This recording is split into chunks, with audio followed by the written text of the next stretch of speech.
Good afternoon, everybody. Dr. John Michael Salvato, your organic living and peak performance coach. And this is Mindshift Mastery, a program that is a year-long opportunity for us to make one mental shift every single day and move ourselves closer to our goals of peak performance and cultivating primary greatness. This past 10 days or 11 days now, we've been talking about business mind shifts, strategies that we can apply to our mindset regarding how we approach the sales process. And so today is actually the last day of that what was an experimental portion of the curriculum that I believe will make part of our curriculum ongoing because of the positive feedback we've gotten. So today we're talking about conversational strategies, and what I mean by that is there's we often talk about the importance of cultivating relationships. That's the sales process is about cultivating relationships. We talk about things like the importance of putting those relationships first, focusing on those relationships, and so on and so forth. But nobody teaches how to actually make those relationships happen. They'll teach you strategies for going out on Facebook and finding people to cultivate relationships with. They'll teach you, techniques on how to use social media, how to use blogging, how to use your local, real live connections like chambers of commerce and things like that to cultivate relationships.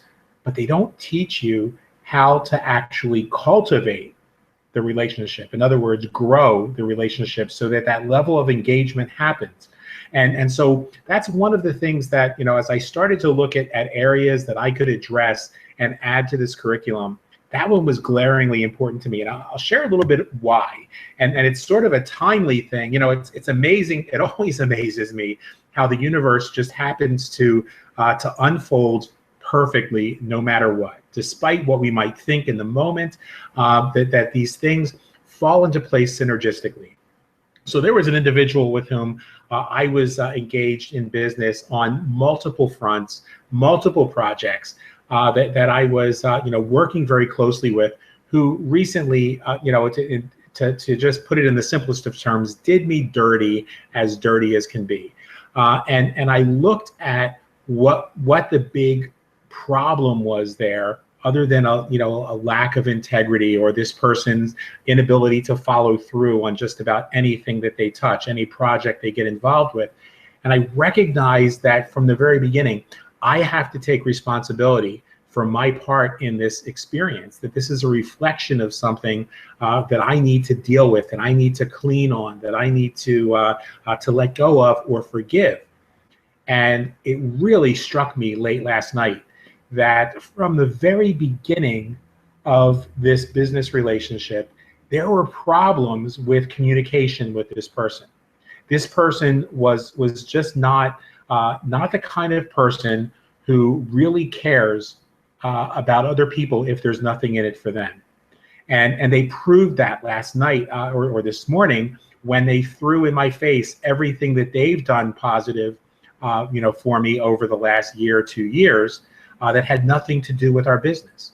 And suddenly a light went on in my head that, we get involved in relationships sometimes, business relationships, personal relationships, community relationships, a little bit too soon, too deeply, because we try to cut, corners. We try to jump ahead, and we don't follow the process that psychologists and business coaches and the world in general has taught us is necessary for those relationships to be cultivated healthy and strong. So there's a formula I'm going to share with you today, and then I'm going to share with you a little anecdote about that that has proven for me to be the best formula I've ever seen in cultivating relationships. And I really don't know why I've never taught this before. I really have no explanation. I sat there this morning and said, why have you never shared this information before? Because it's so important. And I think that on some level, I thought this was intuitive. And I thought that everybody approached relationships this way. And then I really began to think back and recognize that I didn't always approach relationships this way either. that it was a combination of the question-based selling course I took with Tom Freeze, a combination of the mentoring with Jim Rohn, and then real life experience that gave me this formula, kind of made this formula make sense to me, so that right now it is intuitive. Right now it is something that comes second nature, but that at some point in time I had to make the decision to adopt sort of the discipline of doing this. So here's the formula, and I'll encourage you guys to watch the replay and put this in your notes, because I think that it's something that's going to be very valuable. So when we're creating a relationship, the first thing that we do is we have to generate curiosity. That's where all of the online marketing mentors, the social media blueprints, the training programs, the sales programs, they all focus very well on generating curiosity. And we do that by jumping on a conversation on a Facebook group, or talking on somebody else's wall, making comments in ways that make somebody else want to know more about us. Or maybe they've done that and we want to know more about them. That's the whole reason that Facebook and social media has exploded the way it has, is because we're curious by nature. So we generate curiosity, and then we have to go into what's called the sales forum. Now, the sales forum is where most people try to cut corners. It's where most people really try to eliminate this step, and it bites them in the butt. The sales forum requires two things. It requires our time and our attention. And see, that's what we don't want to have to invest in somebody that we don't really know. That's what we don't really want to have to invest in our business. It's the reason why so many people quit the business that they were passionate about, because they just really don't want to give it the time and attention it deserves. The same thing happens with relationships. We don't want to give that relationship the time and attention it deserves. We want instant results, instant gratification, and instant profit, and it just doesn't work that way. If you look at the people that I do business with on a daily basis, you'll find, and I've said this before, there are so many people that that I've been in sort of a professional relationship with, in that we're business contacts. We may not be close friends. Some people that I've become friends with, other people that that are somewhere else in the spectrum, who maybe 3 years from the day that we met start doing business with me. Some of them, maybe 3 or 4 or 5 years after we met, refer somebody to me that becomes a great business partner. And that person, the original person, and I are still just friends. The point that I'm trying to make is that you have to invest that time and attention. And that comes right back to everything we've talked about for these first 47, 48 days. And that is the fact that you have to get to know the other person's needs. See, people buy from people. People don't buy from companies. People don't buy from businesses. People don't buy from websites. They buy from people. And so in order to make that to make that relationship work, then you really have to be somebody who's willing to go that extra step to get to know what that person's needs are. So that second step is the sales forum itself. The third step is credibility, and we talked about that when we talked about the herd theory. That's how we establish credibility. You do that by, and we also at the same time we're cultivating even more curiosity. Would you like to know how, or do I have your permission to share with you how? ... Would you like to know how I'm able to generate a residual income outside the fiat currency system and outside of network marketing? Would that be something that I could share with you?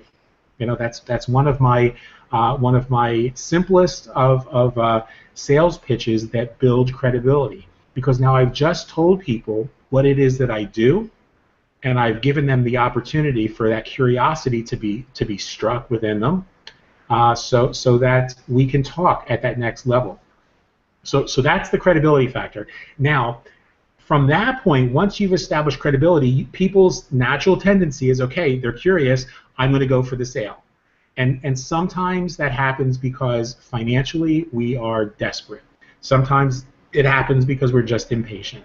Sometimes it happens because we think that's the next step. Okay, they're curious. I'm just going to go throw up all over them all my business information, and they get pushy. I've seen it happen, and it's happened to me. I've expressed interest in something or told somebody, yeah, I think this is something I might want to do. And next thing you know, they're bombarding me with tons and tons and tons of information I didn't ask for. When all I said was, yeah, this sounds like something I'd like to know more about. It would have been much better if they would have said, hey, do you want to get on the telephone with me, or maybe on the telephone with my business partner, and let's answer any questions you might have, and take it at a natural pace. So that's where what I do when I'm working with somebody. You see, I'm never in a rush because I don't believe that the universe has a shortage or a short supply of anything that I need to succeed. And so if I focus on doing things right, what we call in Buddhism we call right action, if I focus on bringing value to the moment, then I don't have to rush to get to the results, because the results always, always, always take care of themselves. So what I'll do at that point is I've established credibility. Now I focus on the relationship again. I expand that relationship. I get to know that person better. I engage with them on a level that has nothing to do with what's in it for me. And it has nothing, usually has nothing to do with my business. And I do that by bringing value. Now, one of the simplest examples I can give you is the room that you're sitting in right now. Because what I'm doing with every single one of you, which has nothing to do with my business, because it isn't, it's not a health and fitness oriented business. It's not a financial oriented business or group that we're in right now. But this Mind Shift Mastery is about cultivating better relationships with each one of you. It's about finding people who want to be on the path that I'm on, so that my circle of friends is a circle of friends that supports success and growth and moving forward. See, I don't really care whether any single one of the people that are part of this organization, part of this group, this movement, ever want to do business with me, because that's not my objective. My objective is surrounding myself with amazing people like each one of you who are on a path that's a trajectory towards success, a trajectory of expansion. Because if I surround myself with those kind of people, that's the kind of energy that will manifest in my life. It'll manifest in your life. So this is an expansion process for me. That's why I was willing to give, the 200 days of mentoring that I would normally charge $12.99 to $15,000 at a corporate level for. I was willing to give it to everybody here in exchange for them supporting, Eunice and Billy's, needs. Because for me, this was about expanding the relationships that I had with some terrific people. And as that process happens, exactly what happened to this group will happen. Some of the people who are not a good fit will fall away. Some of the people who aren't ready for where you are in life, who aren't necessarily simpatico, or however you want to call it, they're going to go on their own journeys. They're going to move out of the picture. And so we don't force that. It's not, oh my gosh, that was that would have been a great prospect. I really don't look at any single one of you as prospects. And those of you who've known me for a long time know that that's true. I mean, Kat's on the call today, and she could tell you how long we've known one another. And we were in some mutual business ventures where we weren't in one another's organization, but we were friends and we supported one another and did conference calls with one another. But it was about that common ground, about that mutuality that we had, that cultivated and turned into a friendship. And if the opportunity arose somewhere down the line for us to do business together like we do today, fantastic. If it didn't, those friendships are priceless to me. They're worth so much more than any business, because businesses will come and go. Our passions come and go. But those friendships are what should last for lifetimes, with an S. So that's the next step, is really spending some time expanding the relationships. As you expand the relationships, then you're going to start to see where that person's needs are. We call that needs development. And needs development happens organically. You can certainly you can ask somebody, hey, what could I do to help you, or what are the greatest needs in your business? And there's times when that's appropriate. If you're a business consultant, I would certainly approach it that way. But when you're just focusing on cultivating relationships, if you listen, you're going to find out where that person's needs are. And if you genuinely care, then you're going to find that some of those needs are things that don't relate necessarily to what you're doing, but that you have an opportunity, a genuine opportunity to help them with. Maybe it's referring them to somebody else. Maybe it's connecting them with another friend. Maybe it's just listening and saying, hey, let's brainstorm about this, and there's got to be a solution for you, and find a solution. This is, we would do those things for our close friends, and this is no different, because this is an approach in which we recognize our common ground, our common thread, our humanity and singularity, and we say, we're all in this together. So if I would do this for my brother or sister or my best friend or my partner or spouse, then why wouldn't I do this for this person that I've met online, that I'm cultivating a business relationship with? At some point in time, those lines between my friends and my business partners and my prospects get completely blurred, because they don't matter, because there is that core oneness, and then it becomes all about being of service, and those labels mean nothing. They're just distinctions that we created. After you've recognized what the needs are, then it comes what we call qualifying, and that means finding out if they and your product are a good fit, if their need and your product is a good fit. So you see, we are now just starting to look at whether there's a fit there. We first looked at what their needs were, and then if it is a good fit, you present your solutions. And that's where so many people try to jump ahead to presenting solutions, and that's where relationships like the business relationship that just went sour go wrong. I've had people who've come to me and who've said, John Michael, I can lead a horse to water, but I can't make them drink. I just don't know why I'm not getting results. I'm doing all the things that you're telling me. I'm getting them to the webinar. I'm getting them to look at my website. I'm sending them the autoresponders, but I just can't get them to take that next step. And you see, I've always had a problem with that approach, that you can lead a horse to water, but you can't make them drink, because your job as a salesperson is not to make them drink. Your job as a salesperson is to make them thirsty. And see, you can't do that unless you're getting to know what their needs are. You've got to find out what makes them thirsty. They already know how to drink. The customer already knows how to make that purchase. They already know how to click buy here. Your job is to make them thirsty or hungry for what it is that you have.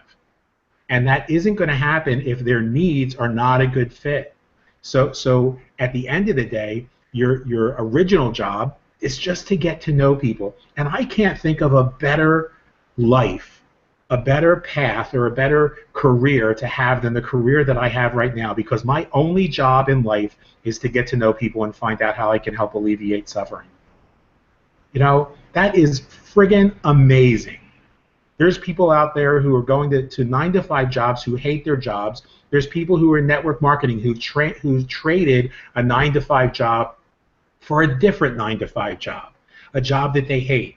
I've got a friend who's involved in a skincare company, and she says, I absolutely cringe on Thursdays because that's when I have to do my home parties. And I said, really? You only do home parties once a week? She said, yeah, because I absolutely hate doing them. Well, then why are you in a business that's built by doing home parties? She said, well, I have to because the company requires me to have inventory, and I hate having inventory. And I said, do you see a pattern starting here? You're doing something you hate. You traded your job in corporate America for a job working for beauty control. And I'm not dogging beauty control, because they're not the only one that does that. There are people in every network marketing company I can think of who absolutely hate what they're doing. They hate what they're doing because they were never really interested in sales. They were interested in making their life better and helping other people make their lives better. And so here's the news flash. You don't have to quit the company that you're with in order to accomplish what you want. You just need to approach your life differently. You know, when I made that decision, everything fell into place for me. When I realized that all I had to do was get to know people and find out how I could alleviate suffering, not just in my business, but in every aspect of my life. My spiritual life is about getting to know people and finding how I can alleviate suffering. My community life is about getting to know people and finding out how I can alleviate suffering. And when you do that, when you reach that point, and I believe that's something that we all have in common in this group, because otherwise you wouldn't have stuck it out for the first quarter of the 200-day Mind Shift Mastery. So congratulate yourself, because today is that 25% point. And so I believe that we all have that in common, and because of that, we could be making our lives so much easier just by making the decision that it doesn't matter what the upline tells us to do, what the company tells us to do, what anyone else tells us to do.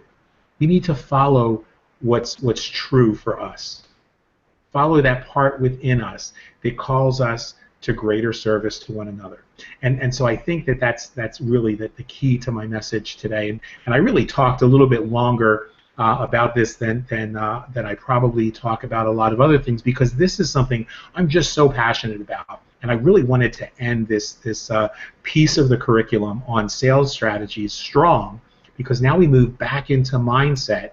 And I want you to be able to take those mind shifts that we make from here going forward and really apply them in a powerful way to what you're doing. And hopefully I'm not falling off and on the timeline here, as I see some of you guys are doing. It looks like that's a problem with Google Plus, because it's happening, you know, right down my timeline. One person goes off and then they come right back. If I'm falling off, hopefully this is continuing to record, because this is really important stuff, and I want to hear what you guys have to say about this concept. And so give me a second to go down the list and make sure everybody's microphones are on, and jump in, guys. You know, how does this feel to you as we go over this formula, and what are your thoughts about the idea that we could really ultimately make this simpler if we recognize that what we really want to do, thank you, motorcycle, what we really want to do is get to know people and find out how we can alleviate the point of suffering for them. Can you hear me? Yep, sure can. Awesome. I think this really goes back to kind of what I posted earlier that we were going back on about, you know, it's not all about you all the time kind of thing. And, you know, we've got there's a couple of companies out there that their uplines sit there and say, you know, just keep messaging them until they tell you to shut up. Keep messaging them until they tell you to F off. Keep messaging, just keep going, keep going, keep going, because eventually they'll break down and they'll say yes. Well, it's kind of like what I said about, you know, why are you upset? Why are you upset? Are you upset? Are you angry? All that's going to do is irritate the snot out of me. I think if more people understood it's not about you, it's about them. That's the whole servant leader type thing. They would get a little bit farther in their businesses than what their uplines are telling them to do. Yeah, at one point they're going to sit there and go, I really don't need to listen to what they've done, because I'm doing my own thing and it's working. So yeah, there's that. Right on. Yeah, I mean, I've never understood the concept, and we were just talking about that this afternoon, because this person that I'm having these challenges with is somebody who went to one of those Lee Press-On health coach classes. You know, they throw $5,000 down, they take some basic training, and all of a sudden they come out and say, I'm a health coach, I'm a certified health coach. Well, you know, the certification means absolutely nothing, because there's no certifying body, and the fact that they're calling themselves a health coach is really troublesome and hurts that particular industry, because some of these people have never been vetted. The organization's interested in getting their $5 grand. That's it, and making sure that they know the basic information, but they don't look to see if that person has the psychological profile, if they're mentally stable enough to be a coach, if they're academically sound. And understand the material well enough to coach effectively. And so you get some people out there doing crazy stuff, and they build their entire organization by using celebrity stories. Here's celebrity coach Dr. blah blah blah, or Susie so and so, or Jimmy so and so, and look, they're making so much money because they've got so many clients because they're doing blah blah blah. Well, that doesn't make any difference, and network marketing does the same thing. Here's Mr. and Mrs. So and so, who made $50,000 in their first 3 months with the business. Well, they made $50,000 because they moved their group from the last company, and the company before that, and the company before that, because they moved those groups every 90 days. They broker backroom deals with the company, so they get a little bit of extra money thrown into the pot, so that they can tell that big story. But what you never hear are the people that end up getting hurt by them moving every 90 days. You never hear about the people that get hurt because they buy into the story and they never make any money. So when as a leader you finally say, I'm going to make this about people. I'm going to make this about them, not about me. And I'm going to do whatever I have to do to help that person succeed. If they are 100% in, they're all in, I'm going to go all in for them. And that's the approach. That's the kind of thing that there is no quick way to do that. There is, with any company, there's no fast path to lead press on success. But there is definitely a fast path, and we talk about that in this program, to immediate results. That you may not reach $10,000 overnight, but I can certainly teach you how to start seeing success overnight. I can start teaching you how to cultivate new relationships, how to get those relationships to ask questions, how to turn those relationships into prospective buyers as you cultivate those relationships. And so that's what this is all about. So you're absolutely right, Jen. It doesn't matter what anyone else is telling you to do. You've got to do what you know in your heart is right. And everybody in this group knows what's right in their heart. Ita, I'd love to hear from you too, as you look at this material and listen to this material, because like Jen, you're somebody who's out there in the field applying this every day. Okay, can you hear me? Yeah, I sure can. Yes. Okay. Yes, I loved this one. I started doing what we learned today, and unbelievably, I sat there for 5 hours answering people private messaging me. So I was in shock at the response I got from asking them questions, which is what we learned yesterday. I decided just to ask them, what can I do for you? What is your goals? What can we do to, it was regarding the weight loss, obviously. And I popped up a post then after speaking to 2 ladies. I popped up a post and I put some of my journey into that post, which again helps them to see that it's not just me spouting what the company want. And I got 4 or 5 more people private messaging me then on top of that. So definitely asking questions and getting the customer to engage with you and finding out what they want. It helps you use the feel, felt, found method as well, regarding what you've done and what happened with you. So I loved it today. As I said, I'm looking forward now for the rest of the week, engaging with these prospects and finding out where they're going and what's happening with them as well regarding their weight loss. So yes, I am so looking forward to it. Thank you for that. You're welcome. That's awesome. And I saw your post, and you did it perfectly well. As always, you and it was real. See, the reason that it worked wasn't just that you're a good student, wasn't just that you listen to what it is that you're supposed to do. It's that it really came from your heart. And that's why people respond well to your post. That's why people respond well to Jen's blogs, because they're real. It's not this sort of contrived, oh, what can I post that fits the category or the curriculum or the idea that you got out there today and you said, I was thinking about surgical options, and I found something that works for me so much better, and I'm so grateful to be able to have spent some time sharing that with somebody, and so I could hear that post in your voice, and I could hear that post coming from your heart, and that's what really makes all the difference. Kat, I don't know if you're able to get online or to open up your microphone and share a little bit. If you are, just for the purposes of credibility, I'd love for you to share. I mean, am I telling the truth when I say that we've been friends? That we met through business, and that it was sort of our passion for both for health and wellness, and our passion for the Dharma, that for truth and ancient wisdom, that brought us together, and we've been friends, and it's only been in the last week that we've started doing business together. Yeah, I would say that's accurate. And yeah, and and at this point, at this point, I consider you among my dear friends.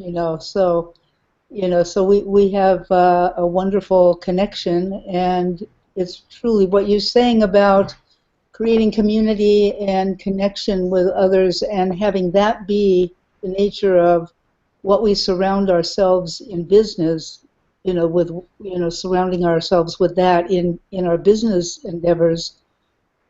For me, that's really the only way that I can move forward at this point in my life, because if it's not about Dharma, if it's not about being of service, if it's not about serving others and getting free, then what's the point?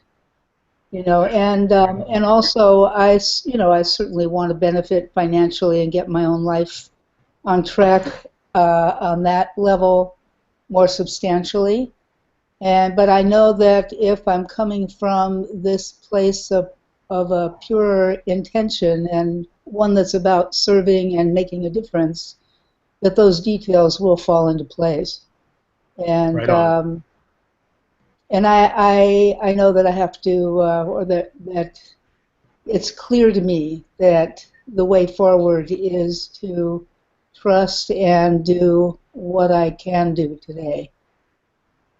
Right Whatever on. that might be. And sometimes it is directly about business, what I can do today, and sometimes it's not. Sometimes taking a step back from the business focus is as productive as keeping my activity and my intention, really riveted to that.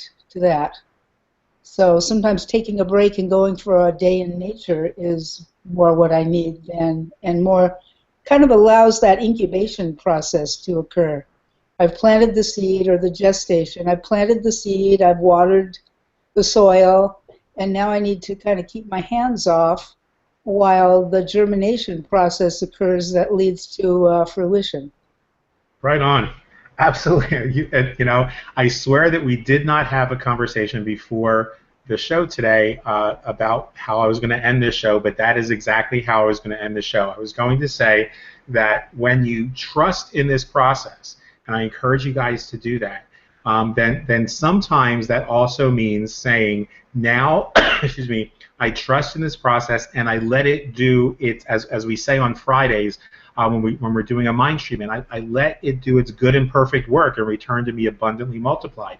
I like to take that approach and mindset to my daily method of operation as well. So there are times when I can say, and today is one of those days, I've done what I need to do. I'm very happy and comfortable with what I've contributed to the world around me today, and it's time for a mental health break. And with some of the things that have happened to me that have blindsided me in the last 24 hours, I know that the best thing I can do is not to sit in front of that computer and look up every possible article and post and meme about toxic relationships, because what am I doing? I'm focusing on toxic relationships, narcissistic bitches, crazy, batshit crazy business people. That's not conducive. What's conducive for me is going to be to get outside this window behind me and take a walk on my riverfront and just relax. There are places along the riverfront that I usually like to stop. We're dog sitting this week, so I'm going to wear that poor little pup out because she and I are going for a long ass walk when I'm done, and then I'm not going to make any plans for my evening. I want to leave this open-ended. It may be that maybe 5, 6, 7 o'clock tonight I'm back in front of the computer and I'm ready to take the next steps toward advancing my momentum in my business. It might mean that I'm just going to chill out tonight, that I'm going to sit in kind of a contemplative space. So I encourage you guys to do that as well. Tomorrow is a special day for us because we're at the 25% mark. One quarter of the 200-day Mindshift Mastery is gone, is now hopefully part of your daily life and your daily mindset. Tomorrow is going to be about getting together and sharing your progress report, sharing some of the questions that might have come up as you're processing this material, maybe sharing some of the ideas and thoughts and areas that you would like to see us talk about in Mindshift. Remember, the business and sales strategies portion is done today, but now we take those things and we see what we can do in shifting our mindsets to allow that abundance, that prosperity, that good health, and sort of that vibrance to manifest itself in greater and greater ways in our lives. What we talk about is in terms of primary greatness. So tomorrow, that's the topic, and I want you guys to know ahead of time so that if you have some questions, some areas that we've covered in these first 50 days that haven't quite made their way into your own paradigm, ask those questions. If you've got some comments, and certainly if you'd like to share some of the experiences that you've had, some of the successes you've had, kind of share where you are in your journey. Maybe, for some of us, our journeys have shifted and changed. Share that tomorrow as well. And I promise I'll do the very same thing. I'll give it some thought as I'm taking a walk this afternoon, and I'll give it some thought as I do every morning preparing for this program. So I'm going to end today with a genuine note of gratitude for you guys, because when crazy stuff happens, like I've experienced in the last 24 hours, maybe 48 hours, and this is actually the culmination of 8 days of dealing with batshit crazy. When those things happen, it's the fact that I have a community that I love and appreciate, that includes each one of you, that pulls me through this. Jen couldn't even wait to get outside. She's already outside. I love it. And so it's that sense of community that I appreciate, the contributions that each one of you makes to this ongoing dialogue, that helps me to just say, you know what, yeah, this is crazy stuff, and I'm going to move through this because I'm not going to let it get me off kilter. I'm not going to let it. Normally, something as big as this, I mean, where we talk about the kind of money I was just screwed out of, the kind of momentum that I was just screwed out of, would make me say, I got to take 2 or 3 days off. I have no desire or need to take any days off because I'm not off balance. It hasn't rocked my world. It's an obstacle along the way, and it was an opportunity for me to get a very toxic person out of my life. So I'm grateful for that. But I'm grateful because I have a community here that gives me the purpose to be able to say, I may not focus on that project for a couple days. My focus right now is just going to be on Mindshift because that's what I need, and that's what each one of us comes here for every single day. So thank you. Stay in the moment. Be grateful for what you've got. That opens the door for the abundance that's waiting for you. And always remember, the best is yet to come. We'll talk to you tomorrow.